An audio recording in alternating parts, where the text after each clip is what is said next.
Nós estamos num período aqui de mensagens temáticas. Você sabe que aqui na CB Moema nós temos a prática da pregação expositiva. Pegamos um livro, uma carta da Bíblia e fazemos a exposição de todo aquele livro, de toda aquela carta, debaixo de um tema, explorando na medida do possível, todos os ensinos nessa passagem por um determinado livro, por uma determinada carta. Nós demos um tempinho nesse modelo ao longo desse mês de janeiro e parte do mês de fevereiro. Estamos trabalhando com uma mensagem temática que nós chamamos inicialmente Antes de Prosseguir e que vai virar de nome daqui a pouquinho. Você vai ver o nome novo daqui a pouquinho. Não um nome novo, um nome complementar a esse Antes de Prosseguir.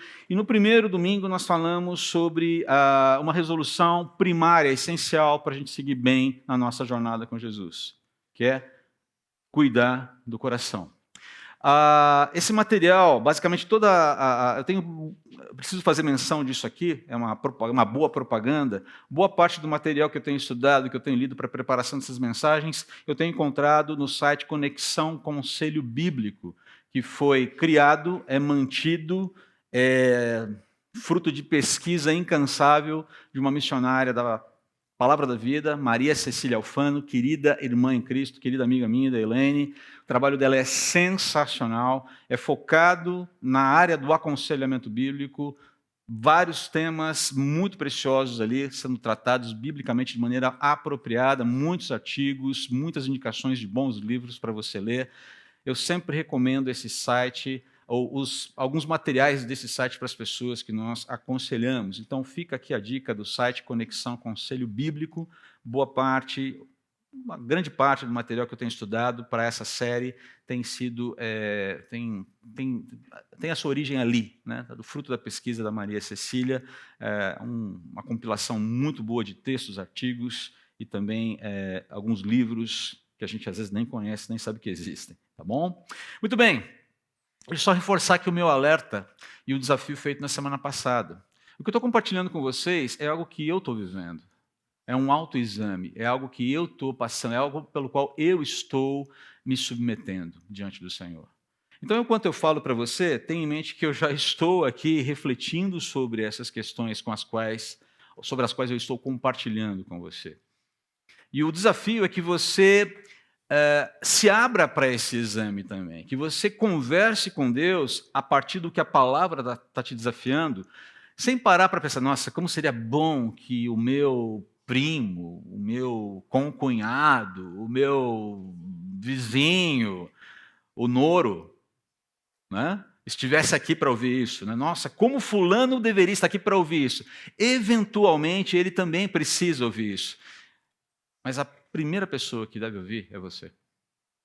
Semana passada, então, nós falamos sobre cuidado, a resolução primeira que nós precisamos ter, cuidado do nosso coração. E o que nós vimos aqui, próximo slide, é que nós não podemos confiar no nosso coração, que nós devemos guardar o nosso coração e que nós devemos alimentar sabiamente, a partir da palavra de Deus, no relacionamento com o Senhor Jesus, o nosso coração.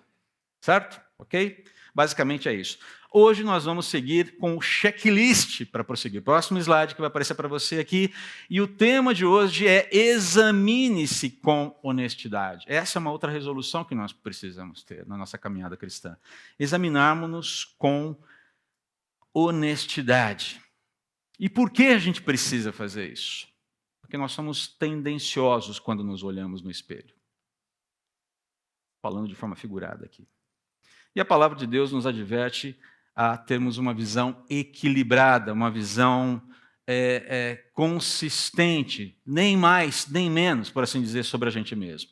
E o ponto de partida nesse exame honesto de nós mesmos, de si mesmo, é aceitar o fato de que nós não somos imunes à tolice. Próximo quadro aqui para você. Nós não somos imunes. Nós precisamos admitir que a gente não é imune à tolice. E aqui eu lembro muito, em primeiro lugar, deixa eu definir o que eu quero dizer com tolice. Na verdade, o que a palavra de Deus diz com tolice. A gente falou um pouquinho sobre isso semana passada. Resposta simples. O que é tolice? É o pendor, é a tendência ao engano. Isso é tolice. E aí você vai falar, crentes não têm isso, cristãos não têm isso. Não importa se são presbiterianos, batistas, católicos, não importa. Cristãos não têm isso. Lembram-se de Asaf lá no Salmo 73? Um homem de Deus, cantor, compositor. Nelson Bomilcar faria uma dupla boa com ele. Se fosse a Suzy, então, e o Nelson com o Asaf, faria um belo de um trio. Concorda, Suzy? Ou não? A Suzy olha para mim com aquela cara. Eu não sei o que você vai tirar na sequência, mas eu não vou concordar com você porque eu posso me dar mal. Para com isso, Suzy. Não é assim também. Um homem de Deus. Alguém que louvava a Deus. No Salmo 73, você se lembra o que ele fala? Abra lá sua Bíblia. A gente só vai ler 2 versículos, não vamos ler o Salmo inteiro.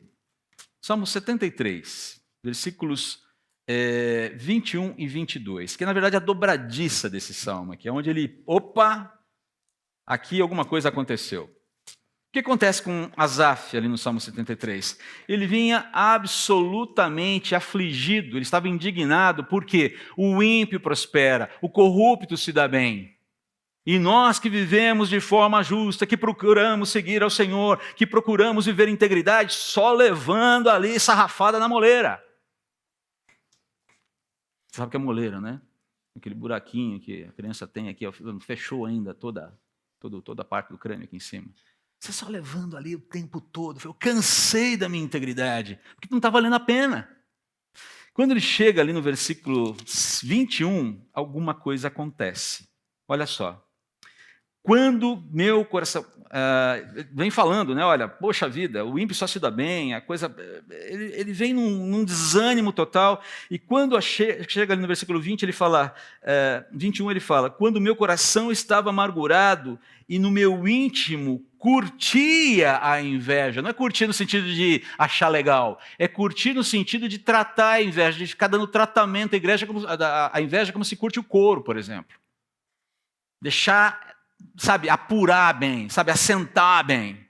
E aí chega no versículo 22, ele fala o seguinte: eu era um insensato e ignorante. Minha atitude para contigo, para com Deus, era semelhante a de um animal irracional, a uma besta fera.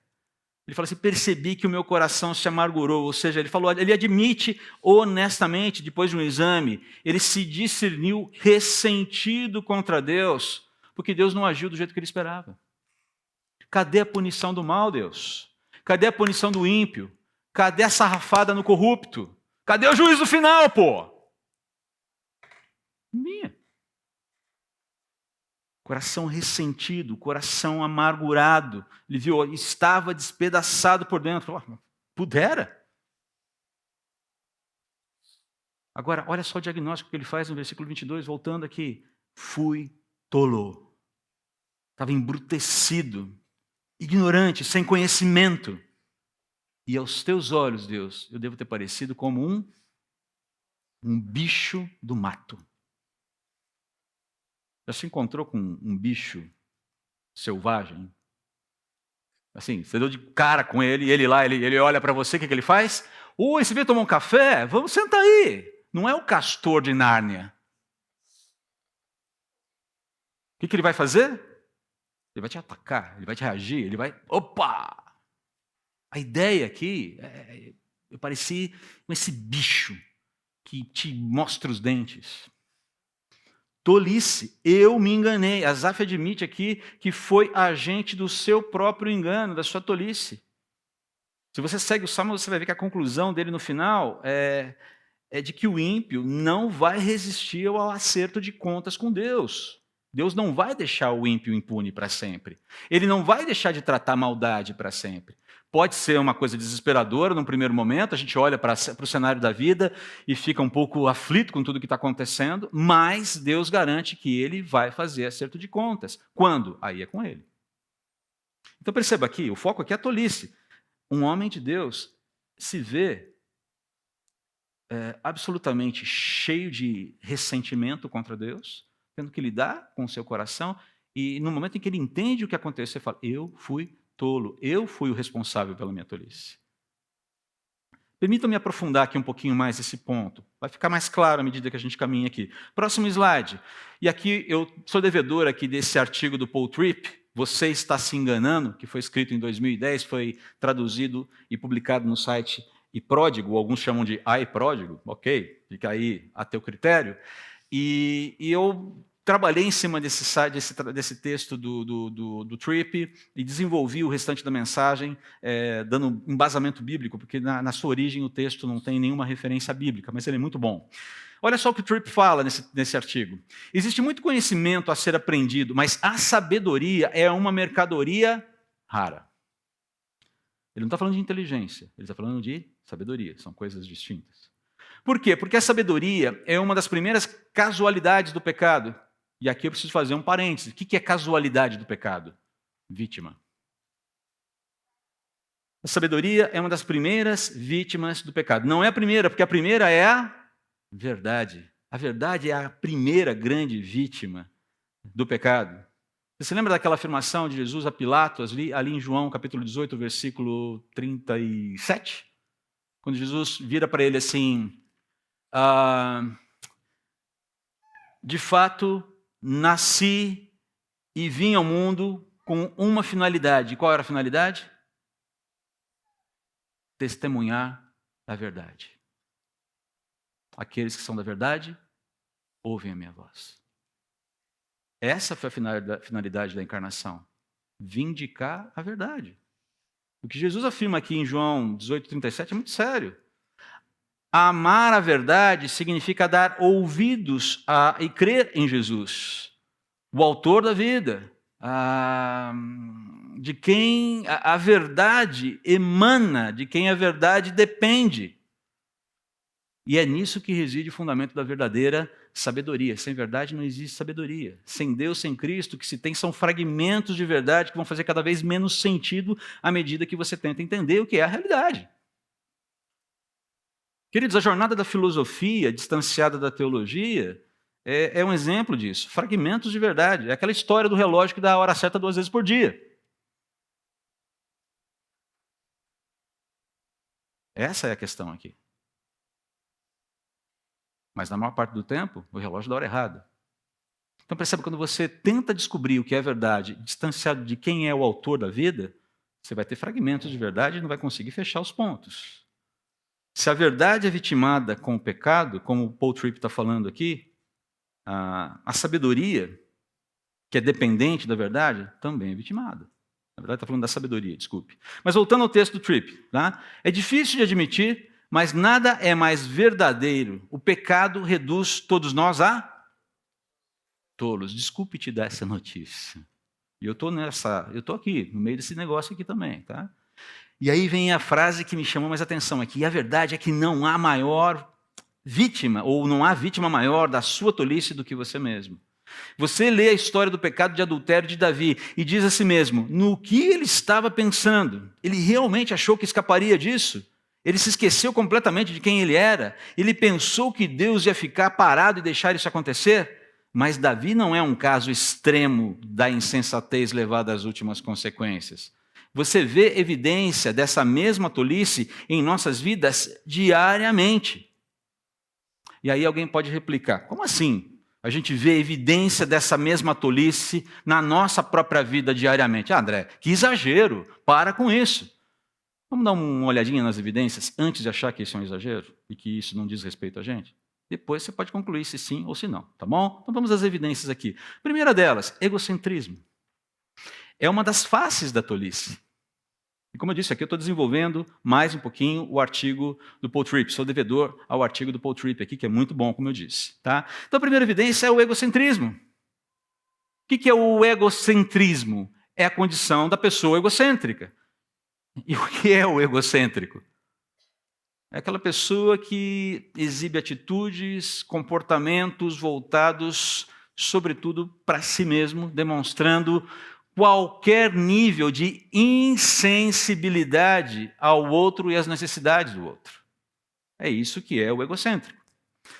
Se você pega aqui o texto de 2 Timóteo, capítulo 3, versículos 1 a 5, Paulo descreve muito bem esse perfil do egocêntrico. Olha só, saiba que nos últimos dias, Timóteo, haverá tempos muito difíceis, porque as pessoas só amarão a si mesmas. Você acha ou não que o nosso tempo se enquadra nessa descrição?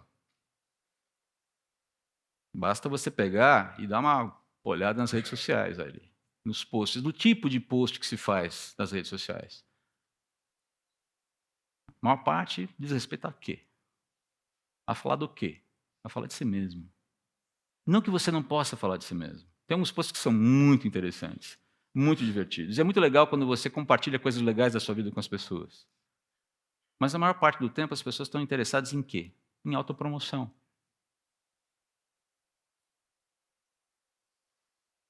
Temos que pesar até que ponto isso faz sentido ou não. Não estou dizendo que toda autopromoção é ruim, mas a gente vive numa época de excessos, né? Amarão a si mesmos e ao dinheiro. Estava esquecendo do dinheiro aqui. Não podemos esquecer aqui do dinheiro. Serão arrogantes e orgulhosas, zombarão de Deus, desobedecerão a seus pais e serão ingratas e profanas. Não terão afeição nem perdoarão, caluniarão outros e não terão autocontrole. Uau, numa época de cancelamento, isso aqui faz o maior sentido, né? Serão cruéis e odiarão o que é bom. Nem vou comentar. Trairão os amigos, serão imprudentes e cheias de si. Destaquei 2 em amarelo aqui que eu já vou comentar rapidinho. E amarão os prazeres em vez de amar a Deus. Serão religiosas apenas na aparência. Perceba que Paulo está descrevendo essas pessoas, todo esse quadro bastante terrível aqui, está revestido de religiosidade. Serão religiosas apenas na aparência, mas rejeitarão o poder capaz de lhes dar a verdadeira devoção. E aí vem uma recomendação bem complicada. Fique longe de gente assim. Ó. Identifica e vaza. Perceba, Paulo não está dizendo para a gente ficar num gueto fechado sem ter interação com as pessoas. Mas ele fala... Gente que se diz religiosa, que teme, que diz temer a Deus, que serve a Jesus, que diz servir a Jesus, mas que age, que tem esse comportamento errático aqui, olha, é melhor você ficar com o pé atrás. Fique com o pé atrás aqui. A ideia aqui de amar a si mesmo, no verso 2, é uma palavrinha que tem a ideia de amar exageradamente a si mesmo e aos seus próprios interesses em detrimento de outro. Versículo 5, ele está falando de pessoas cheias de si, pessoas infladas. A ideia de inflar aqui. Eu até pensei em trazer uma bexiga aqui. Encher, encher, encher, encher. E aí quando você vê, ela está cheia, né? Está cheia do quê? Como diz alguém, está cheia de vento, né? Não tem nada lá dentro. Tem ar, mas está inflada. Essa é a ideia de alguém inflado. Inflado, mas sem consistência por dentro. Aquela coisa de, uau, olha só, né? Essa idealização de si mesmo. E você fala, olha, André, tudo bem, mas esse texto aqui é um texto muito, muito complexo, não sei se se aplica à nossa realidade. Eu diria para você que se aplica muito à nossa realidade, mas trazendo isso um pouquinho mais para perto da gente, né? Talvez a gente não se enquadre numa descrição tão dura quanto essa que Paulo está fazendo aqui para Timóteo, mas olha só os sinais sinais mais, digamos, sutis de egocentrismo. Impaciência. Por que você fica impaciente? Quais são as razões que te levam a ficar impaciente? Qual foi a última vez que você ficou impaciente com alguém? Com quem foi? Por que foi? Havia razão? Impaciência é um sinal de egocentrismo, porque a coisa não está acontecendo do jeito que eu quero, na hora que eu quero, na frequência que eu quero. Desprezo. Por que se despreza pessoas? Qual foi a última vez que você desprezou alguém? E desprezos têm modulações, tá? Você evita alguém na saída do culto porque não quer conversar com essa pessoa, porque não acha legal falar com ela, porque acha antipática? Ou porque da última vez que eu passei por ela, eu falei bom dia, ela nem olhou para mim. Sei lá por que não olhou para você, talvez estivesse pensando em alguma outra coisa, estivesse com algum problema, com alguma dor no coração, talvez não tenha, talvez seja como eu, muito cartesiano, fico pensando demais, focado nos meus pensamentos, e às vezes não consigo perceber o que está acontecendo à minha volta. Eu preciso de um tapa na orelha, ei, tá aqui, desculpa aí. Já aconteceu de gente, amiga minha, trombar comigo na rua, falei, escuta, você não está me vendo? Cara, desculpa. Uma vez tomei um maior susto, já ia reagi achando que era um assalto. O meu cunhado, antes do casamento, em Campinas, estava atravessando a rua, voltando do trabalho, ele trabalhava perto de mim, de repente só vejo um braço me pegando aqui, me levando de volta para a calçada, estava no meio da faixa. Eu falei, o que está acontecendo aqui? Ele falou, ô cara, você não está me vendo? Meu cunhado, gente, namorava minha irmã. Não vi. Então, toma cuidado antes de concluir. A pessoa antipática não gosta de mim. Certifique-se disso. E ao se certificar disso, não a despreze porque ela despreza você. Porque você não paga o mal com mal, você paga o mal com bem. É isso que a Bíblia fala, pelo menos. Tenta cobrir essa distância. Você teve uma dificuldade comigo? Te fiz alguma coisa? Faz uma pergunta sincera. Resolve o problema. Insensibilidade. De todos os níveis. A pessoa está passando por alguma dificuldade, aquela história lá de... Você quer ver um exemplo de egoísmo? Eu vou ter que pegar e bater na minha classe, a classe masculina. Né? Você está lá num dia cheio de dificuldades, a tua esposa cheia de... Sabe aquele dia que parece que nada dá certo? Nada dá certo. Um monte de coisas acontecendo. E vocês estão lá envolvidos com as tarefas de casa, por alguma razão, alguma coisa... E de repente está lá aquela pia da cozinha que está transbordando louça para fora. Está transbordando, e você começa a se incomodar, marido, porque como é que ela não dá conta de limpar essa cozinha? E, de repente, ela está atrapalhada, ela não está dando conta, tem alguma situação. Por que a louça é responsabilidade da esposa? É isso que eu não consigo entender. A louça é responsabilidade da família, porque todo mundo suja, não é verdade? Faça uma escalinha lá, limpa. O que você faz lá? O que você vai fazer nessa hora, amigão? Está difícil? Está complicado? Arregaça as mangas, vai lá e lava a louça. Ninguém vai morrer por causa disso. E lave bem, tá? Faz como meu avô fazia, que pegava o copo, tomava água, passava uma aguinha, devolvia lá. Quando a gente ia ver, depois de uma semana, mas só tinha digitais no copo. Ai, meu pai, cada vez que eu chegava na casa do meu avô, via aquele copo, eu falava, deixa eu lavar isso aqui. Precisava pegar e passar bombril para tirar as digitais do vô Luiz, do copo. Reações inapropriadas. No trabalho, em casa. Em casa é clássico, né? Você sempre tem uma reação inapropriada em casa. Alguém fala alguma coisa que você não quer ouvir, na hora em que você não quer ouvir, e você reage mal. E dá um xelepe. Ei, baixa a bola. Talvez você não tenha gostado de ouvir, talvez não tenha nem sido adequado, mas veja lá como você reage. Pensa nas suas reações. Intransigência. Se não for do meu jeito, se não for na minha hora, não faz. Cuidado com isso. E, gente, pense em você, tá? Não, de fato, lá em casa, meu pai, minha mãe, meu irmão, minha irmã, meu filho, minha filha, meu tio, meu avô. Você. Desencorajamento. É uma forma de egocentrismo. Quando você usa as fraquezas do outro contra o outro.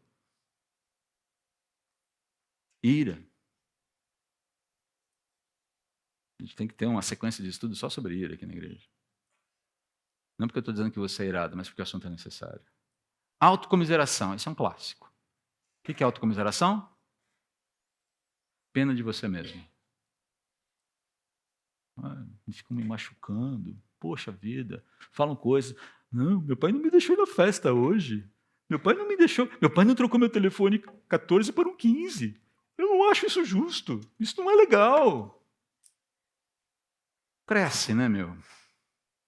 Sabe, sabe ficar doloridinho por qualquer coisa? Mãe, você não fez a sobremesa que eu queria? Mãe, você não passou minha camisa? Bem, cadê aquela calça que eu preciso usar para a reunião de hoje? Sabe essas coisas? Sabe? Agora já falei da ira, na verdade, né? Mas essa coisa de ficar sentindo pena de você mesmo, sem razão. Aliás, a gente tem razão para sentir pena da gente mesmo? É uma pergunta, tá? Eu tenho que ir para frente aqui. Segunda faceta, segunda evidência de que nós somos suscetíveis à tolice. Autoilusão. O que é autoilusão? Vamos olhar aqui em Isaías, capítulo 5, versículos 20 a 21. Que aflição espera os que chamam o mal de bem e o bem de mal, a escuridão de luz e a luz de escuridão, o amargo de doce e o doce de amargo. Que aflição espera os que são sábios aos próprios olhos e pensam ter entendimento. Assim como o fogo consome a palha e o capim seco se desfaz com a chama, suas raízes apodrecerão e suas flores murcharão, pois rejeitaram a lei do Senhor dos Exércitos, desprezaram a palavra do Santo de Israel. A autoilusão é aquela atitude que procura repaginar o erro, tentando conferir ao erro uma cara de legitimidade, uma cara de legalidade. É essa torção que o texto de Isaías está falando aqui. É aquele famoso fazer a coisa certa da maneira errada, seguido daquela racionalização, os fins justificam os meios. Quer ver um exemplo bíblico sobre isso? Um personagem bíblico que fez isso direto? Saul. Lembra de Saul? Foi rejeitado por Deus, acabou sendo rejeitado por Deus, porque se você olha lá, capítulo 13, depois capítulo 15, você vai ver as reações de Saul, os desafios, especialmente no capítulo 13, quando ele estava lá em Gilgal para lutar contra os filisteus. Samuel falou: espera com a turma aí, eu vou chegar, nós faremos um holocausto ao Senhor, pediremos o favor do Senhor, adoraremos ao Senhor juntos, você vai para a guerra e o Senhor será contigo. Fica lá, espera lá. Curiosamente, Samuel se demora a chegar. Deu um prazo lá. E vai chegando, vai passando o relógio. Saul olha para o relógio e fala: cara, Samuel não está vindo. E aí o que acontece? A turma, o exército de Israel começa a querer dispersar. Fala: ih, cara, não vai dar nada isso aqui. E Saul, movido pelo temor de homens, vendo que o povo estava indo embora, o que ele faz? Ele assume a responsabilidade do holocausto. No que ele faz a besteira, Samuel chega e fala: o que você está fazendo? Não, sabe o que é? Samuel, você não estava vindo, você estava demorando, o pessoal estava indo embora, eu fiquei preocupado, Cara, falei para você que eu vinha. Você fez a coisa errada. É por conta disso que você não ficará à frente mais do reino. Demorou para sair. Mas ali você fala: não serve, não serve. Essa é uma atitude ruim. E quantas vezes nós procedemos de forma parecida, queridos? Fazemos o que é certo não porque é certo. Fazemos a coisa certa da maneira errada. Por quê? Porque as nossas motivações não estão corretas. Não são motivações sintonizadas com aquilo que Deus está falando que a gente deve viver, ser e fazer. E por que a gente faz isso? Por que a gente faz a coisa certa muitas vezes com a motivação errada? Porque a gente deseja aprovação. A gente muitas vezes deseja reconhecimento, admiração.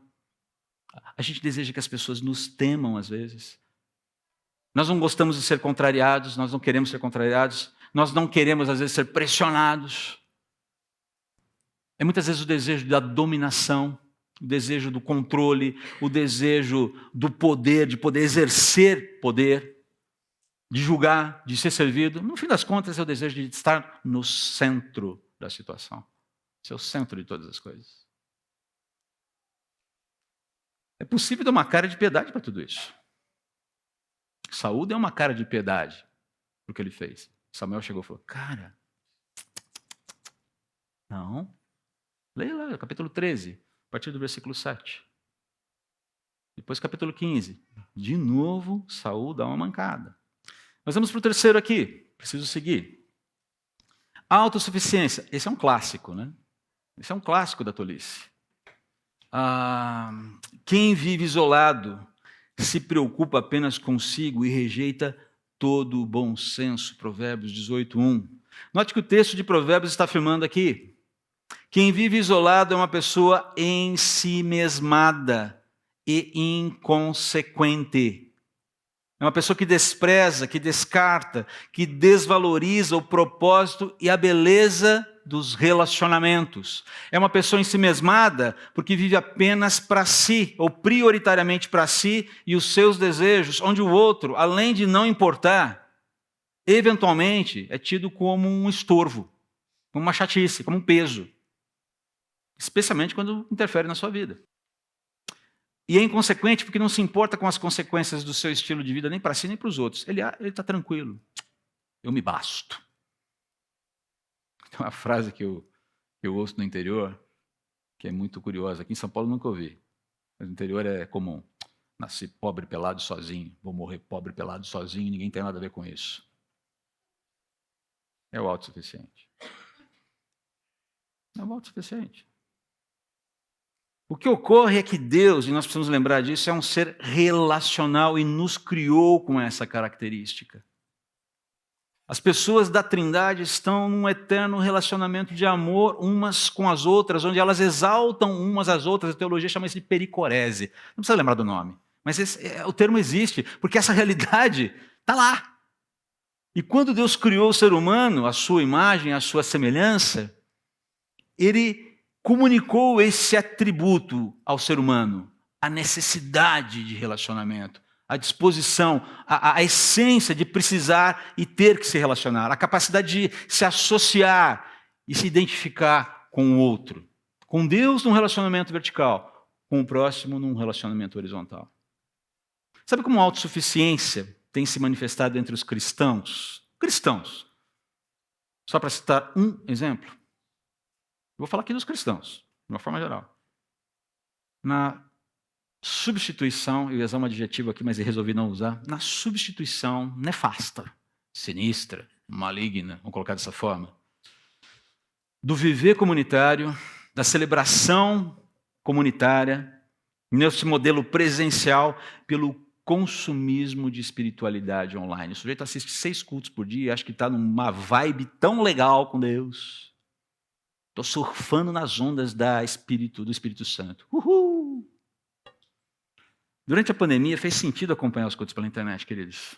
Fez, sem dúvida alguma. Fez sentido, e faz sentido que alguém enfermo, por exemplo, Moisés, Bruno, faz sentido, porque está hospitalizado, está em recuperação, está enfermo. Moisés, mãe do Marcelo, pai da Axa, são pessoas enfermas, faz sentido. Pessoas com mobilidade reduzida até. Tem dificuldade muitas vezes de sair de casa, ok? É compreensível isso. Faz sentido que alguém assim continue acompanhando os cultos pela internet. E devem ser visitados sempre que possível pelos irmãos da comunidade de fé. Como é que você está? O que você precisa? Precisa de amparo.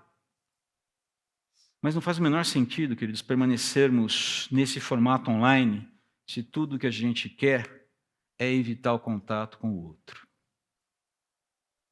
Sabe o que é? Eu chego na igreja, eu não quero ficar falando com as pessoas. Eu não quero interação. Eu quero chegar, eu quero ouvir a palavra e quero ir embora. Sem troca. Você faz parte do cristianismo. O cristianismo é uma expressão dessa propósito de Deus, o que significa ser humano. E ser humano significa disposição para relacionamentos. O autossuficiente fala, não preciso, eu me basto. Eu me garanto. Estou bem. Só preciso ouvir uma palavrinha bacana, joinha, que aqueça o meu coraçãozinho, que dê um foguinho aqui para aguentar a semana e sigo a vida sozinho. Está de bom tamanho aqui. Isso aqui é família. E família precisa estar junto do pai e ao redor da mesa do filho. Ok? Isso aqui é família. Ponha isso na sua cabeça. E haja de acordo. Porque é família. Ponha isso na sua cabeça. Você está aqui.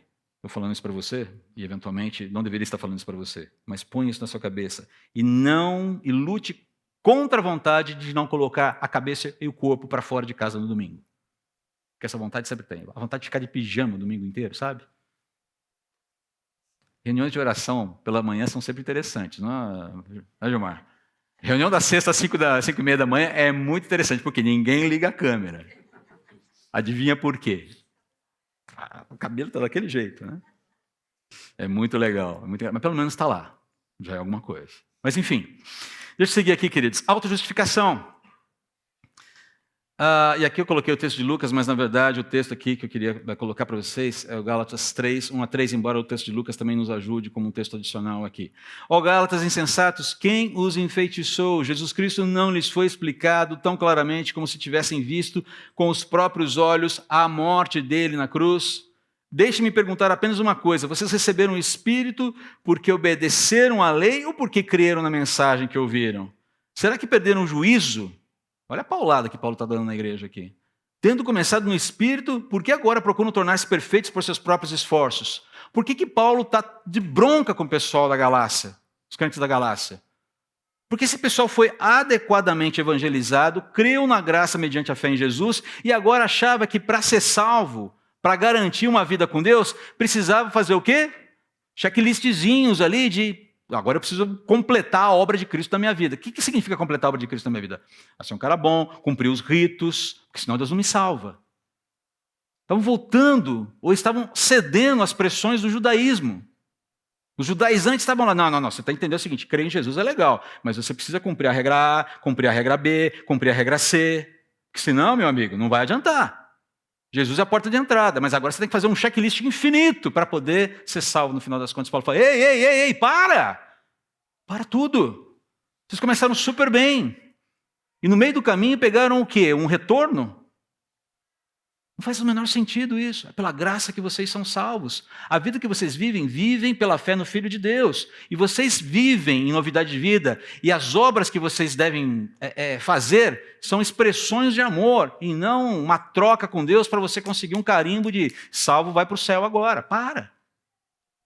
E olha só, ele chama, vocês são tolos, faltos de juízo. Vocês estão colocando uma bola de ferro no pé que o Senhor Jesus tirou. Não vai sentido, não cola, não dá certo. Se você parar para pensar, isso costuma acontecer com uma certa frequência dentro da nossa realidade. Quantas vezes nós ficamos nos justificando, quando na verdade deveríamos nos confessar? Como muitas vezes nos medimos em termos de espiritualidade. Nós olhamos para o outro, né? Você olha para o outro, olha para si mesmo e fala, eu estou bem, hein? Minha caminhada com Jesus está num nível, sou crente 5 estrelas. E se bobear, tem um upgrade para 6 estrelas aqui. Por quê? Não, porque, sabe como é que é? Eu vou na igreja todo domingo, eu dou o dízimo. Isso é uma forma de autojustificação, viu, gente? Estou na igreja todo domingo, dou o dízimo, levo os meus filhos para as programações de novas gerações, leio a Bíblia todo ano, faço minha devocional todo dia. É uma forma de autojustificação. Você usa isso, está vendo, Deus, como eu sou um crente bacana? Como eu sou um filho de Deus joinha? Não é por aí. Você faz isso como expressão de agradecimento e como forma de viver a vida de maneira correta. Porque é essencial, porque sem isso não dá para sobreviver. Não é um favor para Deus ler a Bíblia. É um favor que eu faço para mim, com a graça e bênção dele. Mas Deus não fica nem um pouco mais, digamos, Deus, porque eu li a Bíblia inteira esse ano. Mas eu fico mais crente se eu ler a Bíblia da forma correta. O meu cristianismo fica mais efetivo se eu me submeter a isso. Queridos, deixa eu resumir aqui. Quando a gente fala de autojustificação, também nós precisamos lembrar que a ideia aqui, nós precisamos focar isso aqui. Diante de um erro, diante de uma falha, diante de uma situação em que nós estamos errados, temos essa disposição para assumirmos diante de Deus a nossa falha, o nosso erro e a nossa necessidade de perdão, de arrependimento, de mudança, seja lá o que for. Lembra aqui da parábola do fariseu e do publicano, ali em Lucas 18, por isso que o texto está aqui. Leiam depois. O fariseu chega, eu sou um cara legal, Deus, eu te dou graças porque eu sou um cara legal. Dou o dízimo da hortelã, não sei o que lá. Sabe aquelas coisas? Não sou como esse publicano pecador aqui. O publicano era o coletor de impostos, né? Judeu que trabalhava a serviço do inimigo. Não sou como ele. Sou melhor que ele. E aí Jesus faz aquela pergunta. E o publicano lá, Deus, tem misericórdia de mim porque eu sou pecador. Age na minha vida, por favor. Está lá contrito, pequenininho dentro dele mesmo. E Jesus faz aquela pergunta matadora. Adivinha quem voltou para casa justificado? Não aquele que se justificou, aquele que foi justificado. Mas enfim, queridos, estou passando aqui muito rapidamente. Preciso agora fechar aqui. O que podemos fazer para evitar nossa tendência à tolice, então? Uma vez que admitamos que somos suscetíveis a ela, temos que obedecer à prescrição essencial contra a tolice estabelecida pela palavra. E aqui vai ser muito rápido. Muito rápido. Tema a Deus. Próximo slide, por favor. O temor do Senhor é o princípio do conhecimento, mas os tolos desprezam a sabedoria e a disciplina. Perceba que há um contraste aqui.